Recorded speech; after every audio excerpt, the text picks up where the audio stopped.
Engine over heating ಪ್ರಾಬ್ಲಮ್ಗೆ ಇಲ್ಲಿದೆ solution. ನಮಸ್ಕಾರಿಪ್ಪ ನಮ್ ಕರ್ನಾಟಕ ಮಂದಿಗೆ. ನಾನ್ ನಿಮ್ ಬ್ರದರ್ ಮೆಕ್ಯಾನಿಕ್ ಮಂಜೂರಿ. ಇವತ್ತಿನ ಲಾಗ್ ಚಲ್ ಮಾಡ್ಬಿಡ್ನತ್ ಬರ್ರಿ. ಇದೆ ಚಂಪಿ ಟ್ರ್ಯಾಕ್ಟರ್ ದ ಫಾಟು ಲಾಗ್ ರೀ. ಲಾಗ್ ಚಲ್ ಮಾಡ್ಬಿಡ್ನತ್ ಬರ್ರಿ. ಈ ಟ್ರ್ಯಾಕ್ಟರ್ ದ ಎರಡು ಬ್ರೇಕ್ ರಿಪೇರಿ ಐತ್ರಿ. ಹೌಸಿಂಗ್ ಅಂತೂ ತಳಗಿ ಶಿಫ್ಟ್ ನೋಡ್ರಿ. ಬ್ರೇಕ್ ಲೈನರ್ ನೋಡ್ರಿ ಚಿಪ್ಪಾಡರ್ ಕಾಯಿ ಹೋಗ್ಬಿಟ್ಟ ನೋಡ್ರಿ. ಲೈನರ್ ಅಂತೂ ಎಂಡ್ ಆಗಿಬಿಟ್ಟ ನೋಡ್ರಿ. ರಿಬಿಟ್ ಹತ್ತುವಂಗ ಒಂದ್ ಸೈಡ್ ಅಂತೂ ಸಿಲಿಂಡರ್ ಜಾಮ್ ಆಗಿಬಿಟ್ಟೈತ್ ನೋಡ್ರಿ. ಜಾಯ್ನ್ ಅಂತೂ ಬಂದ್ಬಿಟ್ಟ ನೋಡ್ರಿ.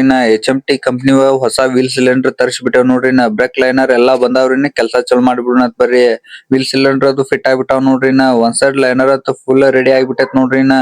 ಎರಡು ಸೈಡ್ ಲೈನರ್ ಹೊಡ್ಕೊಂಡ್ ಎರಡು ಹೌಸಿಂಗ್ ರೆಡಿ ಆಗ್ಯಾವ್ರಿ. ಫಿಟ್ ಮಾಡಕ್ ಚಲೋ ಮಾಡ್ಬಿಡ್ನತ್ ಬರ್ರಿ. ಕ್ರೋಮ್ ಪ್ಲೇಟ್ ಇಂದ ಆಯಿಲ್ ಸೀಲ್ ಒಂದ್ ಹೋಗಿತ್ರಿ. ಆಯಿಲ್ ಯಾಪ್ರಿ ಜಮಾ ಆಗ್ಬಿಟ್ಟೈತ್ ನೋಡ್ರಿ. ಹೊಸ ಆಯಿಲ್ ಸೀಲ್ ಫಿಟ್ ಆಗ್ಬಿಟ್ಟಾವ್ ನೋಡ್ರಿ. ಎರಡು ಕ್ರೋಮ್ ಪ್ಲೇಟ್ ಹೌಸಿಂಗ್ ಒಂದ್ ಎರಡು ಫಿಟ್ ಮಾಡೋದೈತ್ ನೋಡ್ರಿ. ಹೌಸಿಂಗ್ ಫಿಟ್ ಆಗ್ಬಿಟ್ಟಾವ್ ನೋಡ್ರಿ. ಗಾಡಿ ಚಲೋ ಮಾಡಿ ಚೆಕ್ ಮಾಡಂತ ನೋಡ್ರಿ. ಬ್ರೇಕ್ ಅಂತೂ ಫುಲ್ ಕಂಡೀಷನ್ ಆಗಿಬಿಟ್ಟಾವ್. ಸಿಂಗಲ್ ಒಂದ್ ಚೆಕ್ ಮಾಡ ಅಂತ ಬಿಟ್ಟೆ ನೋಡ್ರಿ. ಸಿಂಗಲ್ ಫುಲ್ ಜೀರೋ ಹಿಂಗ್ ಮೂಡ ಅಂತೈತ್ ನೋಡ್ರಿ. ಬ್ರೇಕ್ ಕೆಲಸ ನಿಮ್ಗೂ ಮನ್ಸಿಗೆ ಬಂದಿತ್ತಂದ್ರ ಒಂದ್ ಕಾಮೆಂಟ್ ಒಂದ್ ಹೊಡೆದ್ ಬಿಡ್ರಿ. ಇದೇ tractor the engine over heating problem ಐತ್ರಿ. ಬ್ಲಾಕ್ ಒಳಗಿನ ನೀರ್ ಕುಲ್ಲಾ ಮಾಡಂತ ನೋಡ್ರಿ. ಬ್ಲಾಕ್ ಒಳಗಿನ ನೀರ್ ನೋಡ್ರಿ ಫುಲ್ ರಾಡಿ ನೀರ್ ಐತ್ ನೋಡ್ರಿ. ಇಂತ ನೀರ್ ಸಂಬಂಧ ಇಂಜನ್ ಓವರ್ ಹೀಟಿಂಗ್ ಪ್ರಾಬ್ಲಮ್ ಬರ್ತೈತ್ ನೋಡ್ರಿ. ಯಾವ್ದ ಟ್ರ್ಯಾಕ್ಟರ್ ಆಗಿಲ್ರಿ. ಅದ್ರ ಸಂಬಂಧ ಎರಡ್ ಶಾಂಪೂ ತರಿಸಿ ಇಲ್ಲೇ ಟ್ಯಾಕೆ ಕ್ಲೀನ್ ಮಾಡ್ಬಿಡುನಂತ್ರಿ. ನೀರಿನ ಟ್ಯಾಕೆಗೆ ಎರಡ್ ಶಾಂಪೂ ಹಾಕಿ ನೀರ್ ಹಾಕಿ 10 ನಿಮಿಷ ಇಂಜನ್ ಚಲೋ ಇಟ್ಟಿವಂದ್ರ ಬ್ಲಾಕ್ ಒಳಗಿನ ನೀರೆಲ್ಲಾ ಹೊರಗ್ ಬಂದ್ ಬಿಡ್ತೈತ್ರಿ ನೋಡ್ರಿ. ಹೊಲಸ್ ನೀರೆಲ್ಲಾ ಹೊರಗ್ ಬಂದ್ಬಿಟ್ಟೈತ್ ನೋಡ್ರಿ. ಯಾಪರಿ ಐತ್ ನೋಡ್ರಿ.